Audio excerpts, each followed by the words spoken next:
देखो last class में atomic structure में ये मैंने आपको चीज़ समझाई थी कि भाई कैसे हमें इलेक्ट्रॉन को एटम के अंदर भरना है ना।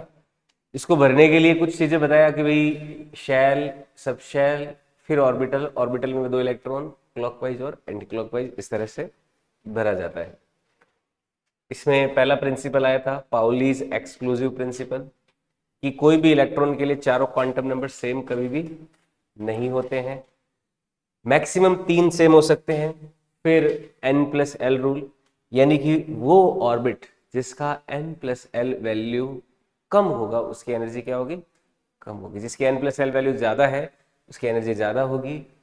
हमने कई सारे एग्जाम्पल देखे। और इसका नेक्स्ट जो है ये कि in case of same n+l value, तो वो सब सेल जिसका n+l, अगर दो ऐसी सब सेल जिसका सेम है, तो जिसका n कम होगा प्रिंसिपल क्वांटम नंबर, उसकी एनर्जी क्या होगी, कम होगी।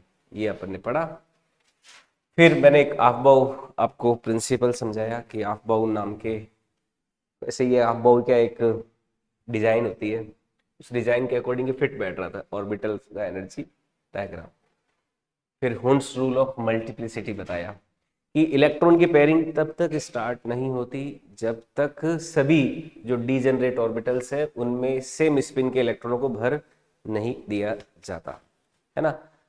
समझ में आई बात। भाई बाराती आपके आए हैं, इस सेम फ्लोर पे 10 कमरे हैं, 3 कमरे मान लो इस फ्लोर पे, 3 कमरे में आप बाराती आए तो पहले आप क्या करोगे, क्योंकि तीनों को साथ में तो हस्बैंड वाइफ वो तो अलग बात है, मान लो पहले तीनों को क्या करोगे, तू वो ले लो, तू वो ले लो, तू वो ले लो, ऐसा बोलेंगे उसको।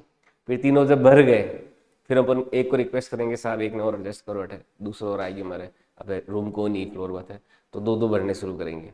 तो पेयरिंग तब तक स्टार्ट नहीं होगी जब तक सभी में अपने एक एक भर नहीं दिया।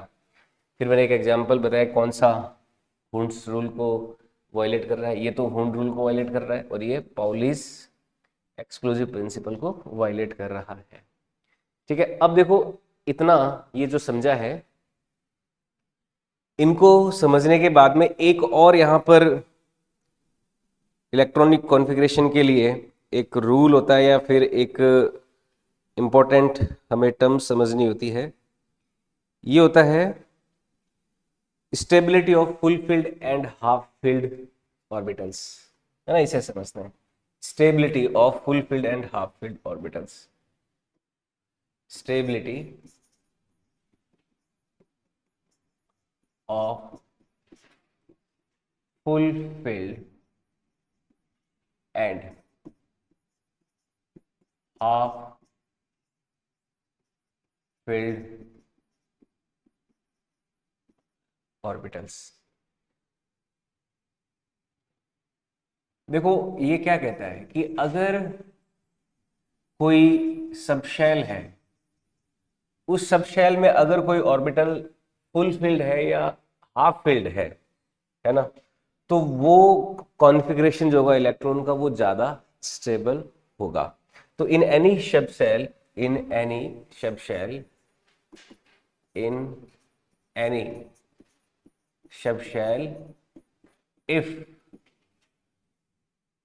if orbitals have, देखो सबसे ज्यादा तो होता है फुल फील्ड, है ना। अगर सारी ऑर्बिटल्स भरी हुई है तो वो तो सबसे ज्यादा स्टेबल होता है। If orbitals have full field और हाफ फील्ड, और हाफ फील्ड, तो कोई भी ऑर्बिटल ऐसे फुल फील्ड हो और अगर क्या हो, हाफ filled हो, any subshell if any subshell in any subshell if orbitals have full filled or half filled configuration, then it is more stable, then it is more stable। तो ये क्या होगा, ज्यादा स्टेबल होगा। कोई भी ऑर्बिटल में क्या है, फुल फील्ड और हाफ फील्ड ऑर्बिटल है तो, है ना।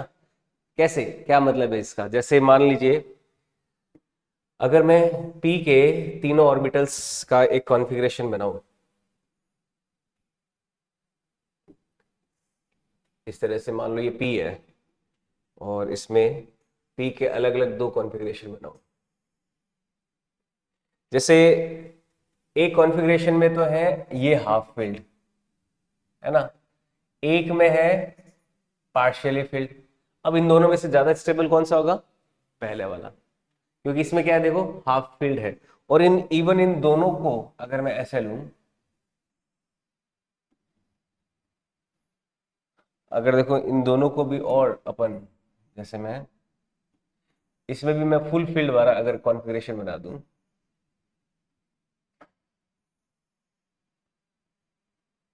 जैसे एक कॉन्फ़िगरेशन ये बना दिया, ये क्या हो गया? फुल फील्ड, ये हो गया हाफ फील्ड और ये हो गया पार्शियली फील्ड। तो इन तीनों में अगर ऑर्डर ऑफ स्टेबिलिटी देखें,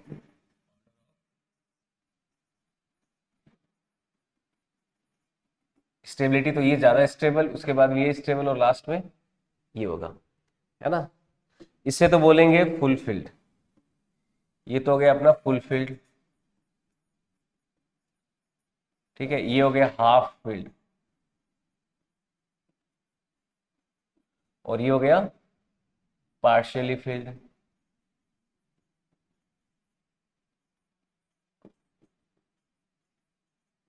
तो ये ऑर्डर ऑफ स्टेबिलिटी रहता है इलेक्ट्रॉनिक कॉन्फ़िगरेशन में। जो फुल फील्ड है सबसे ज्यादा स्टेबल होता है, फिर हाफ फील्ड और फिर क्या होता है? Partially field. इसका देखो कारण क्या है ना, क्यों फुल फील्ड और हाफ फील्ड ज्यादा स्टेबल होते हैं पार्शियल की बजाय? समझे इस बात को? देखो होता क्या है कि जो डीजेनरेट ऑर्बिटल्स होती है, डीजेनरेट यानी कि ऐसी ऑर्बिटल्स जिनका एनर्जी लेवल क्या है? सेम। उन डीजेनरेट ऑर्बिटल्स में क्या होता है, क्योंकि इलेक्ट्रॉनों का एनर्जी सेम है, मैं इसका देखो कारण समझा रहा हूं कि why full filled and half filled are more stable. Why, है ना, why full filled and half filled orbitals are more stable. ऐसा क्यों होता है ना, इसके पीछे क्या कारण है? देखो इसके पीछे का अगर कारण जानना है ना, तो हमें एक टर्म समझनी होगी। इस टर्म को बोलते हैं डी जनरेट, इस टर्म को समझते हैं, ये टर्म है एक्सचेंज एनर्जी। क्या है? Exchange energy.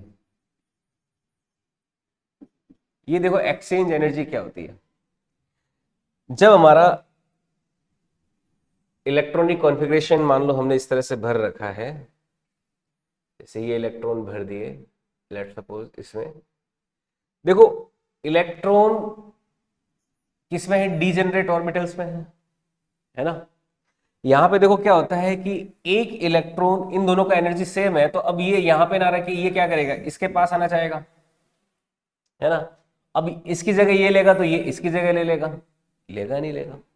तो यहां पर एक इलेक्ट्रॉन क्या करता है डीजेनरेट ऑर्बिटल्स का, क्योंकि एनर्जी लेवल सेम रहता है, तो उस एनर्जी लेवल सेम होने की वजह से ये क्या करते हैं, एक दूसरे की पोजीशन को एक्सचेंज करते हैं।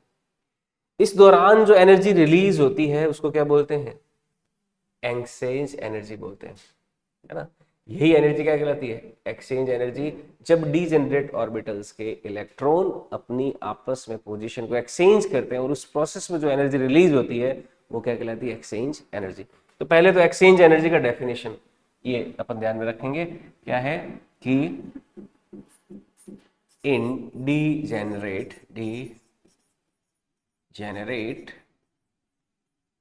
Orbitals, when they exchange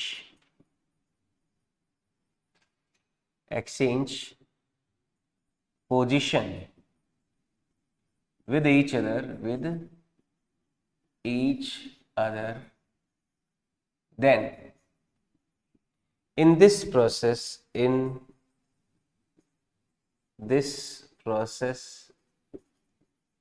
energy released is called exchange energy. Energy release is called exchange energy. पहली बात तो ये समझ में आई एक्सचेंज एनर्जी है क्या। अब एक्सचेंज एनर्जी का हमें क्लियर होने के बाद में देखो क्या होता है, अब अपन को हाफ फील्ड और फुल फील्ड के साथ ये देखो लॉजिक कनेक्ट करें इसको। देखो कैसे कनेक्ट होगा ये लॉजिक। जैसे मान लीजिए हम ये ऑर्बिटल ले लेते हैं, ठीक है, ये ऑर्बिटल ले लिया, ये तो देखो पार्शियली फील्ड है। अब ले रहा हूं मान लो मैं फुल फील्ड, हाफ फील्ड ले रहा हूं, ये हाफ फील्ड। अब देखो इस पार्शियली फील्ड में जब एक्सचेंज हुआ तो मान लो E1 एनर्जी रिलीज हुई। क्या रिलीज हुई? एक एक्सचेंज से E1 एनर्जी रिलीज हुई। हाफ फील्ड में देखो क्या क्या ऑप्शन है, ये इसके साथ एक्सचेंज करे, ये क्या करेगा, इसके साथ एक्सचेंज करे, या फिर ये इसके साथ एक्सचेंज करे, या फिर ये दोनों आपस में एक्सचेंज करे। तो देखो एनर्जी कितनी रिलीज हो रही है, E1 फिर E1 और फिर E1। तो इसमें पॉसिबिलिटी कितनी है? क्या 3 पॉसिबिलिटी नहीं है? या तो ये आपस में एक्सचेंज करे, या ये आपस में एक्सचेंज करे, या इसके साथ एक्सचेंज करे। तो क्या 3 गुना एनर्जी रिलीज नहीं होगी इस प्रोसेस में? होगी या नहीं होगी? तो आप क्या देख रहे हो कि जब हाफ फील्ड होता है, अब और फुल फील्ड होगा तो नंबर ऑफ एक्सचेंज क्या होंगे? और ज्यादा हो जाएंगे, तो और एनर्जी क्या होगी? रिलीज होगी, तो और स्टेबिलिटी बढ़ेगी। तो जब ऑर्बिटल्स फुल फील्ड और हाफ फील्ड होते हैं उस समय number of ways of exchange ज्यादा होते हैं। Number of ways of exchange ज्यादा होने की वजह से ज्यादा एनर्जी रिलीज होती है और उस वजह से ज्यादा स्टेबिलिटी क्रिएट होती है। तो यहां पे क्या होगा कि when for fulfilled and half filled number of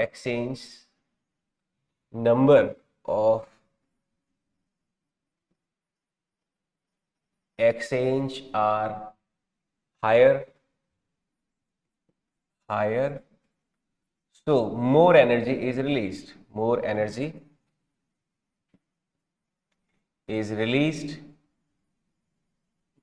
which cause more stability, more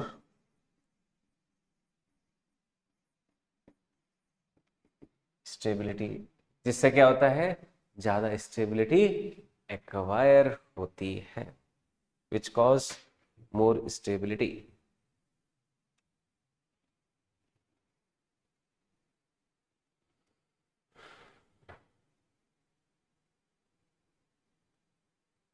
आया समझ में इसका कारण कि क्यों फुल फील्ड और हाफ फील्ड ज्यादा स्टेबल होते हैं? इसका कारण क्या है? डीजेनरेट ऑर्बिटल्स का एक्सचेंज, आपस में इलेक्ट्रॉन की पोजीशन का एक्सचेंज। जो डीजेनरेट ऑर्बिटल्स होते हैं वो आपस में क्या करते हैं? एक दूसरे से पोजीशन को एक्सचेंज कर लेते हैं, और उस प्रोसेस में जो एनर्जी रिलीज होती है वो क्या कहलाती है? एक्सचेंज एनर्जी कहलाती है। और फुल फील्ड और हाफ फील्ड के लिए ये एक्सचेंज एनर्जी बहुत ज़्यादा होती है, और यही कारण है कि फुल फील्ड और हाफ फील्ड ज़्यादा स्टेबल होते हैं। कारण समझ में आया? बताओ।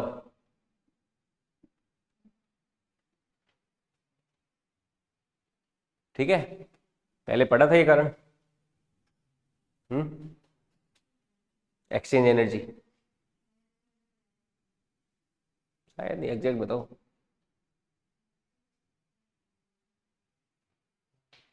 फुल फील्ड और हाफ फील्ड के कारण जो है ये एक्सचेंज एनर्जी का कहीं कम मिलता है वैसे। ठीक है, इतना तो डिटेल में कम ही देखने को मिलता है। चलो अब अपन को सारे लॉज पता चल गए इलेक्ट्रॉन को भरने के लिए। अब इलेक्ट्रॉन भरने की प्रक्रिया में हम आगे बढ़ेंगे।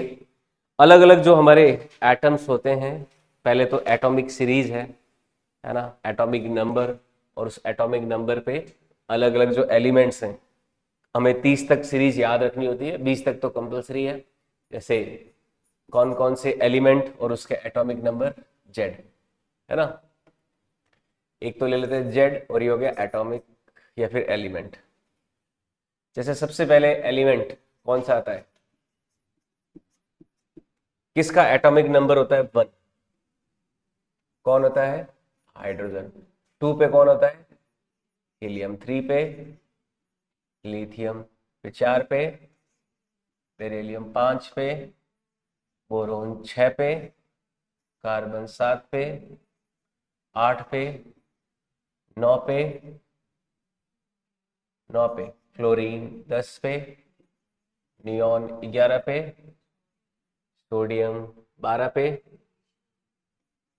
मैग्नीशियम, है ना, 13 पे एल्युमिनियम, 14 पे सिलिकॉन, 15 पे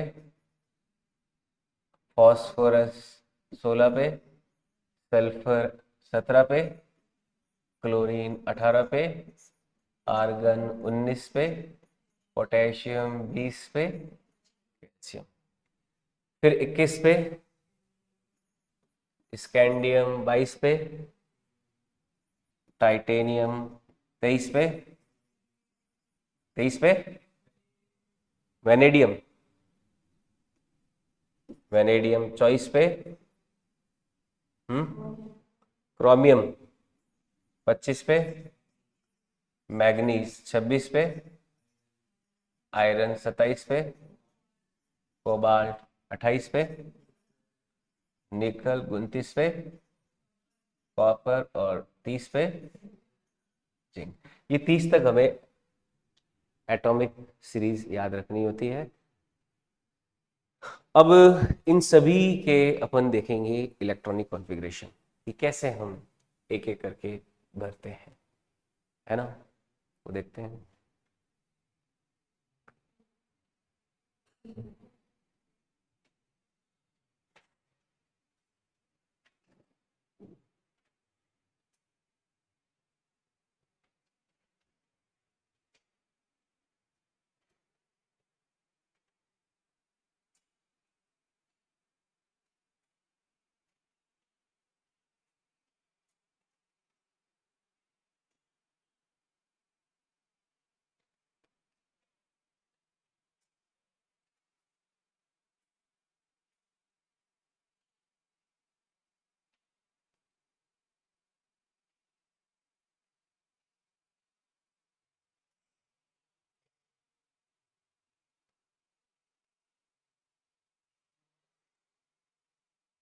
जितने एटॉमिक नंबर होता है ना, उतने ही क्या होते हैं, नंबर ऑफ प्रोटॉन होते हैं।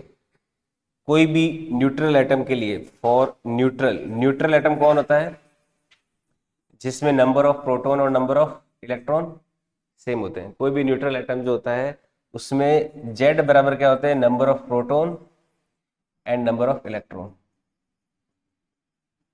ठीक है। जैसे कार्बन 6 पे आ रहा है तो उसके अंदर 6 ही क्या है, प्रोटॉन, और 6 ही क्या है, इलेक्ट्रॉन। तो अपन ये इलेक्ट्रॉनिक कॉन्फ़िगरेशन भरना सीखेंगे।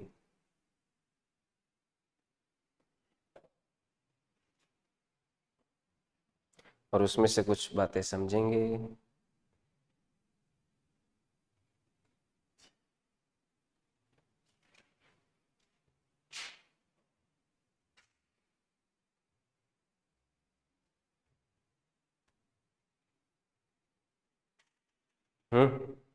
ठीक है, आगे बढ़े, नोट किया।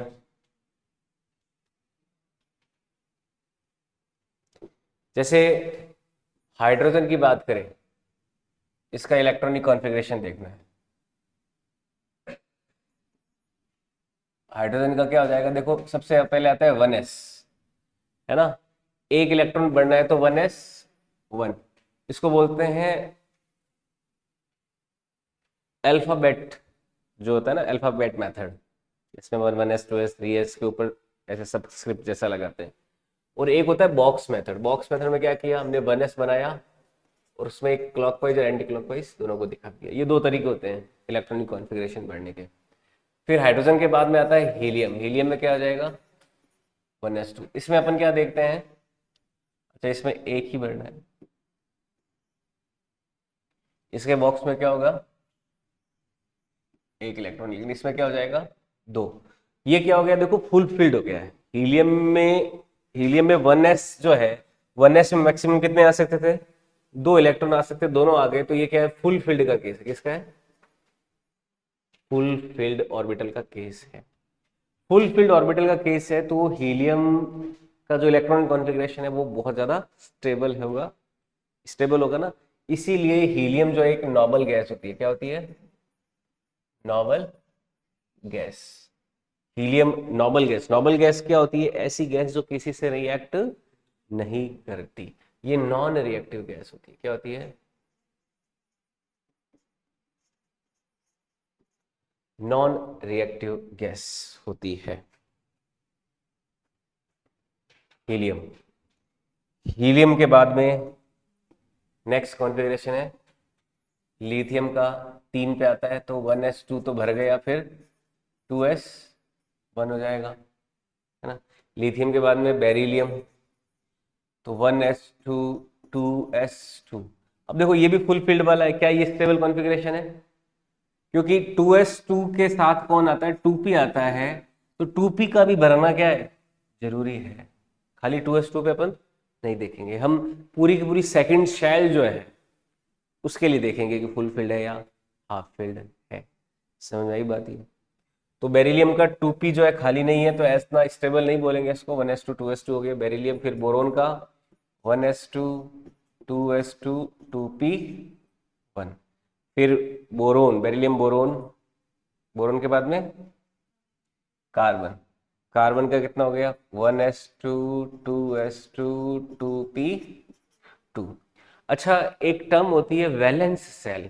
क्या होती है वैलेंस शेल? क्या होती है? जो आउटर मोस्ट शेल होती है उसको क्या बोलते हैं? वैलेंस शेल बोलते हैं। जैसे कार्बन में आउटर मोस्ट शेल क्या है? 2 है ना। जो सेकंड शेल है वही तो क्या, कार्बन की आउटर मोस्ट शेल है। तो यहाँ पे वैलेंस शेल के जो इलेक्ट्रॉन होते हैं वो क्या कहलाते हैं? Valence electron. और यही क्या बनाते हैं? वैलेंसी बनाते हैं। इसी वजह से कार्बन की वैलेंस कितनी होती है? 2 2 4 होती है। ये जो शेल है इसको क्या बोलते हैं? Valence shell. वैलेंस शेल क्या होती है? आउटर मोस्ट शेल, जो सबसे आउटर मोस्ट शेल है, आउटर मोस्ट शेल, यही क्या होती है? वैलेंस शेल होती है। और उसके अंदर जितने नंबर ऑफ इलेक्ट्रॉन मौजूद है वो क्या कहलाते हैं? वैलेंस इलेक्ट्रॉन कहलाते हैं, है ना। नंबर ऑफ वैलेंस इलेक्ट्रॉन देखो मैं, नंबर ऑफ वैलेंस इलेक्ट्रॉन, तो इसकी संख्या कितनी है इसमें? 4। इसी वजह से कार्बन क्या बनाता है? 4 वैलेंसियां बनाता है। कार्बन 4 लोगों के साथ बॉन्ड बनाने की कोशिश रखता है। समझ में आई बात? इसमें वैलेंस शेल में कितने इलेक्ट्रॉन है? यही है ना। तो बोरोन का क्या रहता है टेंडेंसी? 3 वैलेंसी बनाना, है ना। जैसे बेरिलियम के पास कितने हैं? 2, तो इसकी वैलेंसी कितनी होती है? 2 रहती है ना बेरिलियम की।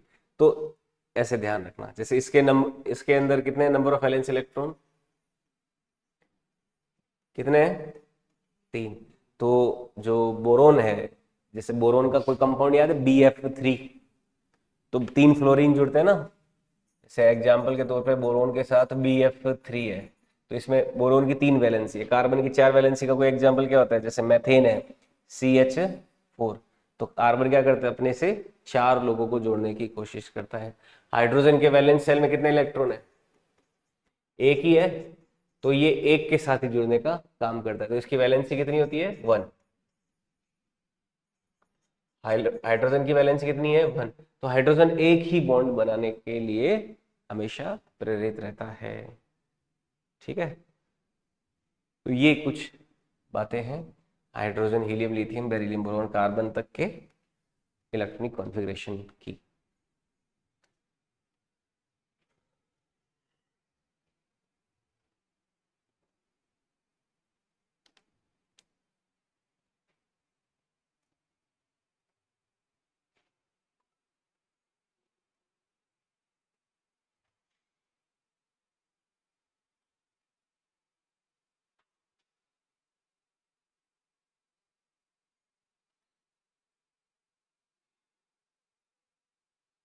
ओके, आगे बढ़े। कार्बन के बाद किसका नंबर आता है? नाइट्रोजन का आता है ना। तो देखो नाइट्रोजन के लिए देखो क्या जाएगा? 7 पे आता है। नाइट्रोजन का 7 होता है, तो 7 इलेक्ट्रॉन बढ़ने। 1s2 2s2 4 बढ़ दिए, और 2p3, 4 3 7 हो गए ना। पी के अंदर मैक्सिमम कितने भर सकते हैं? 6 भर सकते हैं, लेकिन अभी कितने भरे गए हैं? 3 ही भरे गए हैं। पी में कितने भरे गए हैं? 3। अब देखो इसका देखो बॉक्स बनाने वाला बढ़िया रहेगा। 1s2 2s2 और इसका बना लेते हैं अपन 2p के, है ना। यहां पर नाइट्रोजन का इलेक्ट्रॉनिक कॉन्फ़िगरेशन थोड़ा जानने लायक है, समझने लायक है। देखो 1s2 में तो दोनों भर दिए, ये तो क्या हो गया 1s, 2s में भी क्या भर दिए दोनों। अब 2p में जब भरेंगे तो 2p में कैसे भरते हैं, हुंड रूल क्या करता है, पहले ये भरो फिर ये भरो फिर ये भरो, ये तीनों भर गए ना। तो यहाँ पे हम क्या देख रहे हैं, नाइट्रोजन का जो कॉन्फ़िगरेशन है उसमें p क्या है, हाफ फिल्ड नहीं है क्या। तो हाफ फिल्ड होने की वजह से ये जो 2p हाफ फिल्ड है ना, हाफ फिल्ड, उस वजह से नाइट्रोजन क्या करता है, नाइट्रोजन थोड़ा सा स्टेबल होता है। नॉर्मल गैस जितना तो नहीं होता लेकिन कंपैरेटिवली स्टेबल होता है ना। नाइट्रोजन थोड़ा सा नॉन रिएक्टिव होता है, कम रिएक्टिव होता है नाइट्रोजन। हाइड्रोजन ऑक्सीजन और तो बड़े रिएक्टिव होते हैं लेकिन नाइट्रोजन कम रिएक्टिव होता है। तो टूफी फील्ड ये स्टेबिलिटी है ना। जैसे नाइट्रोजन गैस N2 को लाफिंग गैस अपन सूंघ लेते हैं तो कोई रिएक्ट ही नहीं करती अपनी बॉडी में, है ना। नाइट्रोजन अपने एयर में भी कितनी है, नाइट्रोजन बहुत सारी है, ऑक्सीजन भी है, नाइट्रोजन बहुत है, पर वो अपनी बॉडी को हार्म पहुंचाती नहीं है।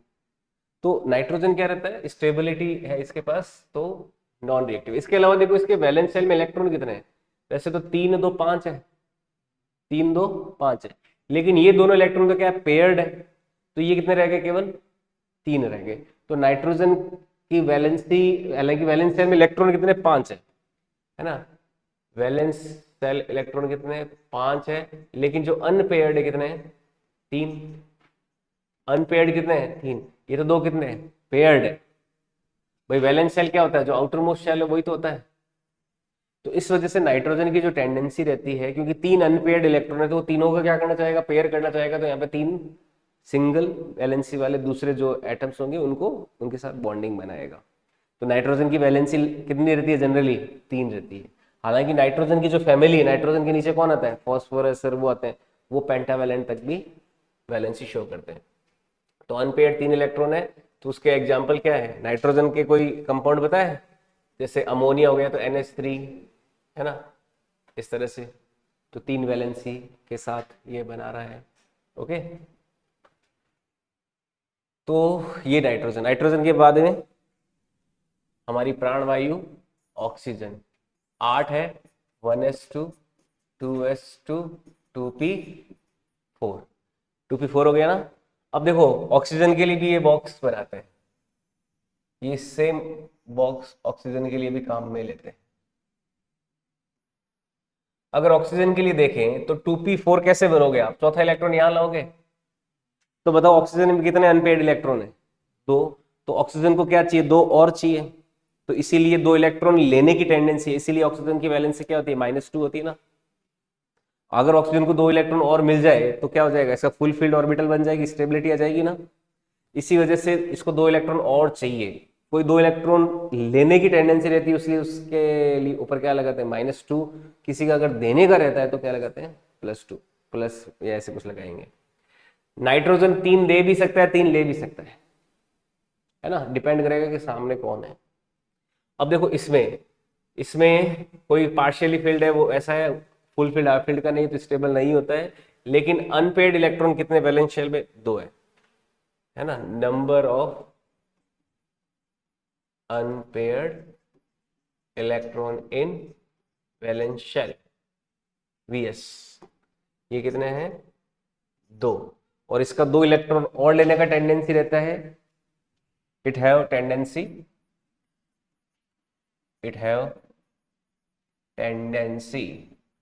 To take another 2 electrons.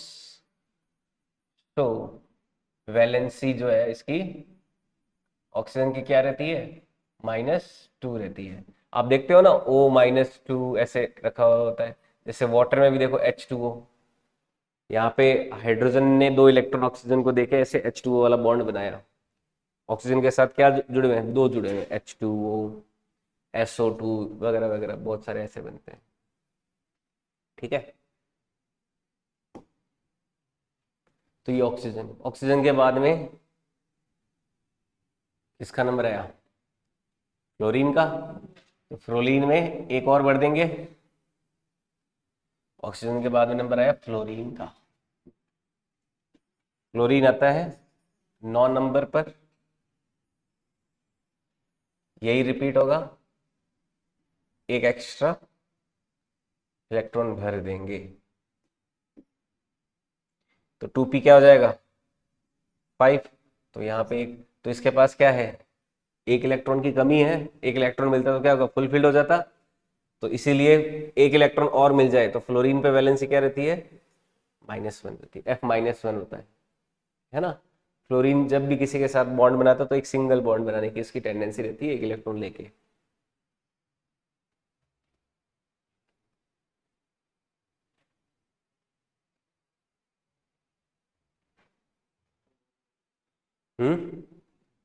फिर किसका नंबर आया? नियॉन। नियॉन का बड़ा खतरनाक होता है इलेक्ट्रॉनिक कॉन्फ़िगरेशन, 10 पे है, 1s2 2s2 2p6 हो जाएगा। अब देखो फुलफिल्ड आ गया ना, जो सेकंड शेल है वो पूरी तरह से यहाँ पे क्या हो गया? भर चुका है ना। इसको ऐसे 1s2 2s2 और 2p में भी ये तीनों हो गए।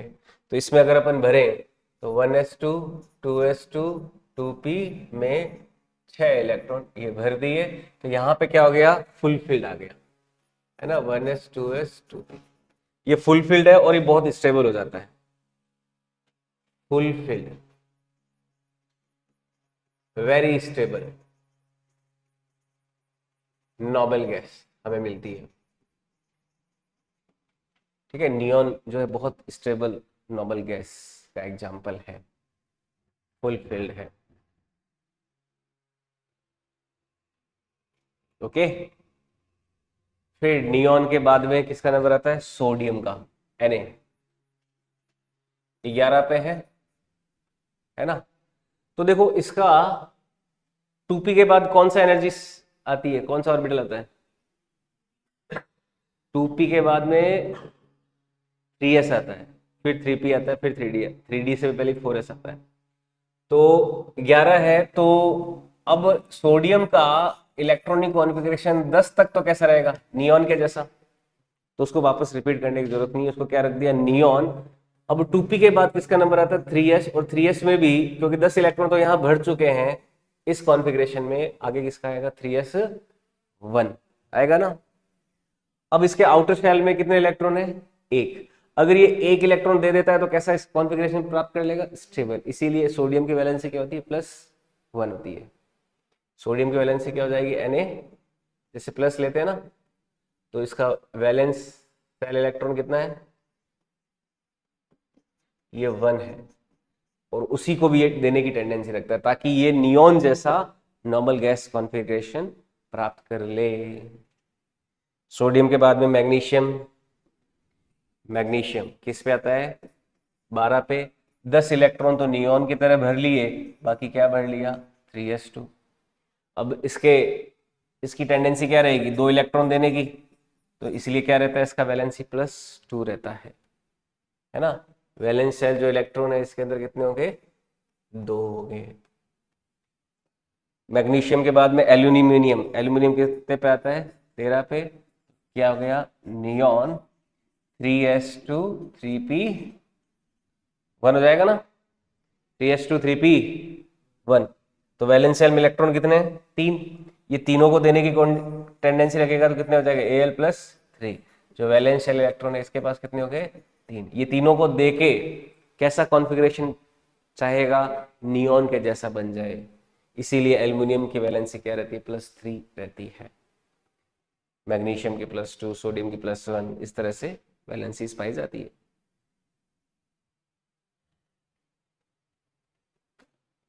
नोट कर लिया? आगे बढ़े। एल्युमिनियम के बाद किसका नंबर आता है? सिलिकॉन 14। 10 इलेक्ट्रॉन तो नियॉन जैसे, फिर 3s2 3p2, है ना। पी में पूरा भरे, पी को अगर आधा भरे, आधे भरने के लिए तो 1 चाहिए, पूरा भरने के लिए 4 चाहिए। 6 भरेंगे ना, या तो 6 हो या 3 हो। आधा भरने के लिए 1 चाहिए, पूरा भरने के लिए 4 चाहिए। या फिर ये 4 देखो निकाल दे तो नियॉन बन सकता है, या 4 ये ले ले या 4 दे दे। तो सिलिकॉन क्या कर सकता है, 4 दे भी सकता है तो 4 ले भी सकता है। तो सिलिकॉन की वैलेंसी जो है वो +4 -4 दोनों होती है। यानी कार्बन में भी ये देखने को मिलता है, कार्बन +4 भी बना सकता है तो -4 भी बना सकता है। कार्बन और सिलिकॉन एक ही फैमिली में आते हैं पीरियोडिक टेबल में, इसके बाद में पीरियोडिक टेबल ही पढ़ेंगे अपन। तो यहाँ पर वैलेंसी जो है, जो वैलेंस सेल इलेक्ट्रॉन है वो कितने हैं, 4 है। तो सिलिकॉन की वैलेंसी +4 भी हो सकती है, सिलिकॉन की वैलेंसी यहाँ पे -4 भी हो सकती है। कार्बन में भी ऐसा होता है। सिलिकॉन के बाद में किसका नंबर आया, फॉस्फोरस 15, नियॉन 3s2 3p3 हो गया क्या। तो देखो फॉस्फोरस जो है या तो 5 इलेक्ट्रॉन दे दे, वैलेंस इलेक्ट्रॉन कितने हैं, 5 है ना, है ना। या तो देखो ये 3 दे दे या 3 ले ले, 3 ले लेगा तो क्या होगा 3p6, या 5 दे दे तो ये 3 भी होता है, 3 की वैलेंसी भी शो करता है। p3 वैलेंसी जो है या तो +3 शो करेगा, नहीं +3 नहीं, या तो ये +5 शो करेगा या -3 शो करेगा। समझ में आया बात। +5 का मतलब क्या, या तो ये 5 के 5 इलेक्ट्रॉन दे दे तब कैसा बन जाएगा, नियॉन जैसा, या फिर फुलफिल्ड बनने के लिए 6 बनाने के लिए 3 इलेक्ट्रॉन और डलेगा तो -3 वैलेंसी शो कर सकता है, +5। तो -3 से +5 के बीच में कोई वैलेंसी शो कर सकता है। फॉस्फोरस के बाद में सल्फर 16 पे, नियॉन 3s2 3p4, ठीक है। इसकी टेंडेंसी क्या रहेगी, 2 इलेक्ट्रॉन लेने की रहेगी ना। अब देखो 6 इलेक्ट्रॉन छोड़ना बड़ी दिक्कत वाली बात हो सकती है, हालांकि छोड़ सकता है, कोई दिक्कत वाली बात नहीं है। यहाँ पे वैलेंस सेल इलेक्ट्रॉन कितने हैं, 6। या तो ये 6 दे दे या 2 ले ले। देखो 2 ले लेगा तो आउटर शेल में कितने हो जाएंगे, 8 इलेक्ट्रॉन हो जाएंगे ना। तो ये एक देखने को मिलता है हमें कि अगर किसी के आउटर शेल में 8 इलेक्ट्रॉन है, जैसे नियॉन के भी देखो आउटर शेल में कितने इलेक्ट्रॉन थे, 6 2 8 थे ना। तो 8 इलेक्ट्रॉन थे तो क्या हो गया, वो नोबल गैस आ गया। फिर ये 6 हो गए। अब इसकी टेंडेंसी क्या है, देखो आउटर शेल में 8 इलेक्ट्रॉन करने की, इसकी भी टेंडेंसी क्या रहेगी, 8 8। कोई भी हमेशा क्या जाएगा कि आउटर शेल में उसके 8 इलेक्ट्रॉन है। तो ये एक पैटर्न देखने को मिला कि किसी भी एलिमेंट के आउटर शेल में 8 इलेक्ट्रॉन है तो वो स्टेबल हो जाता है, स्टेबिलिटी एक्वायर कर लेता है। तो यहाँ पे वैलेंस शेल में 6 इलेक्ट्रॉन है तो इसकी टेंडेंसी क्या रहेगी, या तो क्या दे, या तो 6 के 6 इलेक्ट्रॉन दे दे या 2 इलेक्ट्रॉन ले ले। हालांकि 2 इलेक्ट्रॉन लेना ज्यादा इजी है 6 की बजाय, है ना। 6 मुश्किल है, हालांकि +6 वैलेंसी वाले भी सल्फर के कंपाउंड बनते हैं। तो इसका वैलेंसी जो है -2 से +6 के बीच में कुछ भी हो सकता है। सल्फर का -2 वाला जो कंपाउंड है वो ज्यादा देखने को मिलता है, क्योंकि 2 लेना आसान है बजाय कि 6 तक त्यागना। सल्फर के बाद क्लोरीन 17, नियॉन 3s2 3p5। अब इसके लिए वैलेंस शेल इलेक्ट्रॉन तो कितने, 7 हैं। तो 7 के साथ तो त्यागने से रहा, है ना। +7 वाले कंपाउंड तो बहुत ही कम बनेंगे, यानी कि लेने वाले ज्यादा बनेंगे। तो इसकी वैलेंसी क्या रहती है, -1। तो क्लोरीन के ऊपर क्या रहता है, -1 चार्ज रहता है ज्यादातर अपन जब भी देखते हैं, Cl-1। फिर क्लोरीन के बाद में नंबर आता है ऑर्गन का। ऑर्गन जब आएगा तो 18 पे आएगा और इसमें क्या हो जाएगा, नियॉन 3s2 3p6। यानी कि कितने हो गए, आउटर शेल में 8 इलेक्ट्रॉन हो गए, है ना। वैलेंस शेल में कितने हो गए इलेक्ट्रॉन, 8। और ये क्या हो गया, स्टेबल कॉन्फ़िगरेशन हो गया, स्टेबल नोबल गैस होती है ये। इसकी कोई वैलेंसी नहीं होती क्योंकि किसी के साथ रिएक्शन ही नहीं करना चाहती भाई। इसके आउटर शेल में तो 8 इलेक्ट्रॉन हो ही गए। अब ना तो इसको चाहिए कोई इलेक्ट्रॉन है इसके पास, ना ये किसी को इलेक्ट्रॉन देना चाहेगा, ना किसी से इलेक्ट्रॉन लेना चाहेगा। इसका तो 8 इलेक्ट्रॉन का कोटा क्या हो गया, पूरा हो गया ना। हो गया या नहीं हो गया, समझ आई बात। तो ना तो ये इलेक्ट्रॉन देना चाहेगा, ना ही इलेक्ट्रॉन लेना चाहेगा। तो ये आर्गन हो गया। अब आर्गन तक अपन 18 इलेक्ट्रॉन तक पहुंच चुके हैं। तो आर्गन के बाद वाले जितने भी स्पीसीज हैं उनका आर्गन तक का तो कॉन्फ़िगरेशन सेम होगा, उसके बाद में अपन क्या कर सकते हैं, आगे बढ़ा सकते हैं। 3p के बाद में किसका नंबर आता है, 3d का, 3d का आएगा या 4s का आएगा, 4s का आएगा ना। अब पोटेशियम का देखो इलेक्ट्रॉनिक कॉन्फ़िगरेशन, पोटेशियम किस पे आ रहा है, 19 पे, तो आर्गन के तो 18 इलेक्ट्रॉन भर गए, है ना, नहीं, नियॉन 2s2 2p6, ये तो 18 इलेक्ट्रॉन पूरे भर गए। अब कौन आएगा, 18 तो ये खा गया, 19वां इलेक्ट्रॉन किस में जाएगा, 4s में जाएगा, 3d में, 4s में, क्योंकि 4s की एनर्जी 3d से कम होती है, मैंने बताया ना। तो यहाँ पे क्या आ जाएगा, 4s1।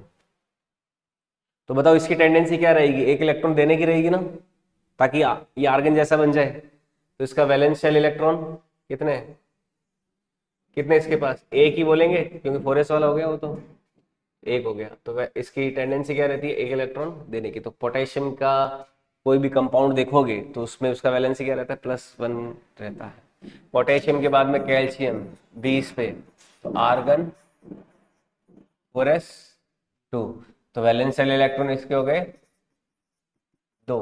तो इसका टेंडेंसी क्या रहेगा, दोनों इलेक्ट्रॉनों को देने का, ताकि वो आर्गन जैसा बन जाए।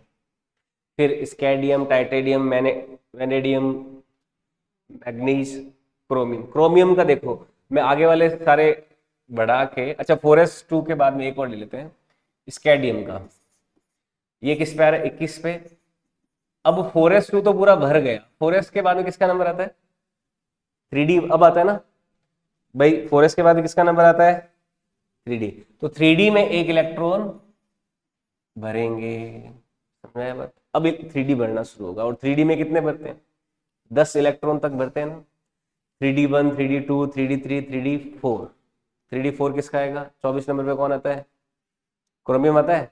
मैं सीधा क्रोमियम पे लेता हूँ, है ना, बाकी के बीच के ड्रॉप करके, क्रोमियम 24 आता है ना।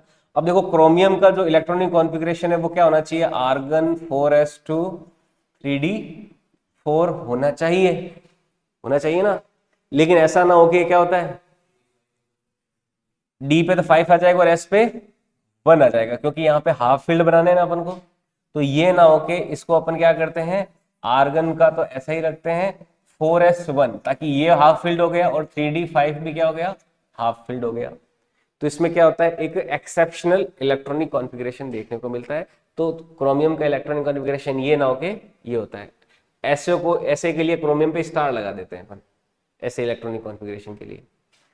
और यही सेम चीज हमें देखने को मिलती है किसमें, कॉपर के अंदर। किसके अंदर देखने को मिलती है, कॉपर 29 पे आएगा। जो कॉपर आता है अपना, एक आयरन का भी ले लो, आयरन किस पे आता है, 26 पे, आर्गन 4s2 3d6, है ना, 26 पे आयरन का आ गया। और कॉपर का भी देखें, कॉपर 29 पे आता है, तो ये क्या होना चाहिए, आर्गन 4s2 3d9 होना चाहिए, पर ये गलत हो जाएगा, क्योंकि अपन को 3d10 बना सकते हैं 4s1 करके। तो ये ऐसा देखने को मिलता है, कॉपर क्या बनेगा, आर्गन 4s1 3d10, ये सही कॉन्फ़िगरेशन है, ये गलत है इसका, कॉपर का। कॉपर के ऊपर भी अपन स्टार लगा देते हैं। समझ में आई बात ये? तो कॉपर और क्रोमियम, इनके इलेक्ट्रॉनिक कॉन्फ़िगरेशन क्या होते हैं, उनमें थोड़ा सा एक्सेप्शन होता है, ठीक है। एक्सेप्शन क्यों होता है, ताकि हमें 3d5 और 3d10 वाले हाफ फील्ड और full filled d stable configurations मिल जाए, इसलिए ऐसा होता है, ठीक है। तो ये आपका एटॉमिक स्ट्रक्चर का थ्योरी कंप्लीट हो जाता है।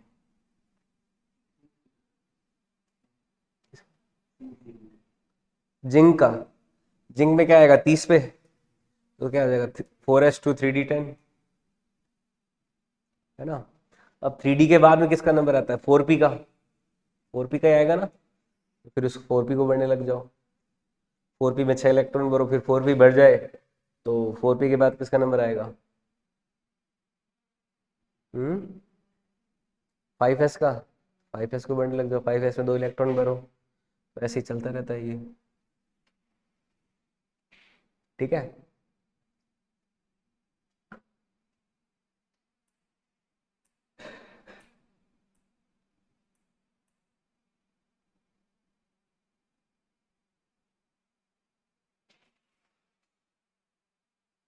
चलो यहाँ तक हमारी थ्योरी खत्म होती है। इसमें मैं कुछ क्वेश्चन प्रैक्टिस और कराऊंगा एक लेक्चर और लेके,